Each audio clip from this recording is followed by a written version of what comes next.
tiens, tu vas t'adapter à ce style-là, et il va s'y adapter en fait. Ça permet de garder un aspect cohérent dans tout le document en fait, et que ce soit au niveau des caractères ou des paragraphes. Donc après, c'est pareil pour les tableaux, les cellules, etc. Bon, ça, on s'en servira pas des tableaux, hein, on le verra pas jeudi tout net.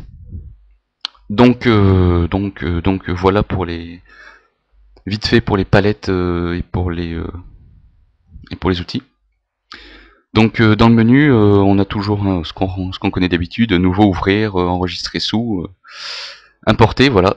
Donc ça c'est ce qui permet d'importer dans le document. Donc c'est CTRL-D, ce que j'ai fait tout à l'heure, c'est-à-dire je crée un nouveau document, hop, un nouveau bloc graphique. Donc je fais CTRL-D ou importer, et je vais chercher mon image. Donc ça peut être aussi un texte, il me semble. On va vérifier ça en speed, hein, trouver un texte. Hop, instruction. Oh, je sais pas trop ce qu'il me fait. Voilà. Donc là, il m'a trouvé mon texte, hein, il me l'importe. Pouf. Alors là, on voit bien que toutes ces images ont un habillage, donc je dégage tout. Donc voilà. Après, il y a exporter. Alors, on va dans tout ce qui est paramètres d'export, en fait, on va vraiment garder que l'exporter de base, hein, en fait, de InDesign, qui permet d'exporter le document, ce qu'on a fait donc en un fichier PDF. Donc, il va tout calculer, il va tout compresser, il va tout aplatir. Et voilà. Donc, autant voir tout de suite hein, ce que ça donne. Il génère. Il va aplatir, il va chercher ses images et tout. Et après, il va en général nous sortir le... Peut-être pas. Voilà, la maquette, fini. Donc le temps que ça s'ouvre. Voilà. Alors évidemment, ça ressemble à rien. Mais on voit toutes les modifications qui ont été apportées. Là, on voit bien que... Mince. Voilà. Hop, tac, tac. Que ici, les images ont été décalées pour certaines, mais pas pour d'autres. Là, on voit bien aussi qu'il y a de la transparence qui a été posée ici. C'est qu'une seule image, normalement. Et qu'il garde. Bon, ce qu'il y a, c'est qu'il y a beaucoup de... oups, la petite pub faite pas du tout exprès.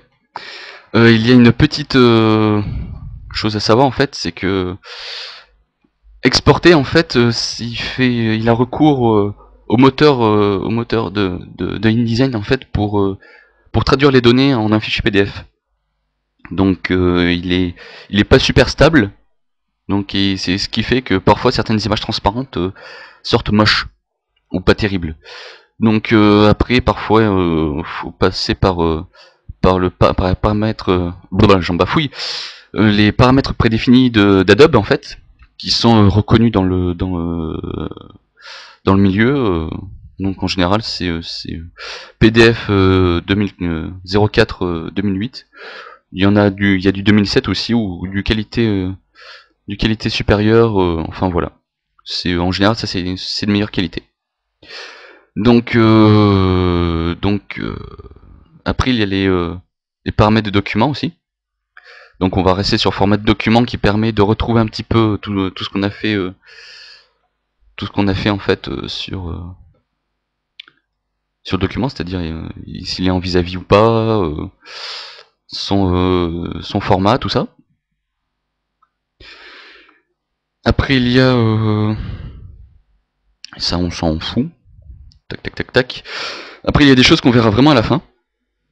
Alors imprimer c'est l'exact, c'est comme exporter en fait.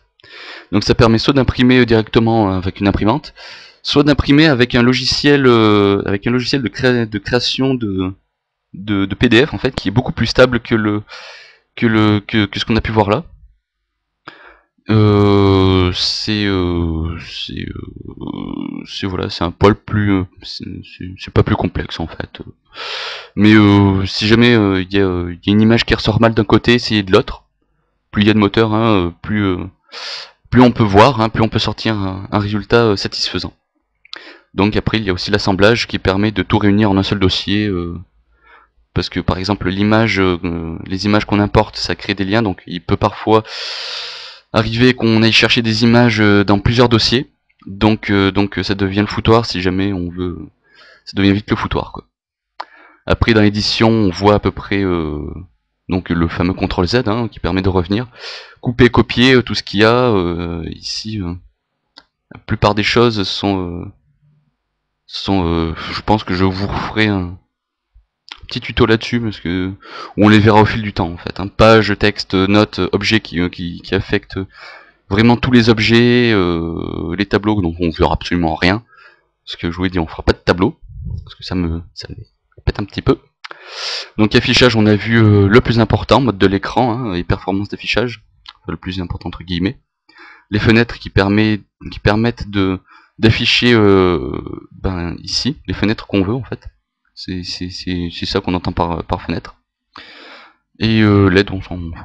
Donc voilà, surtout ça là qui permettent de travailler dans le document. Hein. Édition, page, texte, notes, objet, tableau.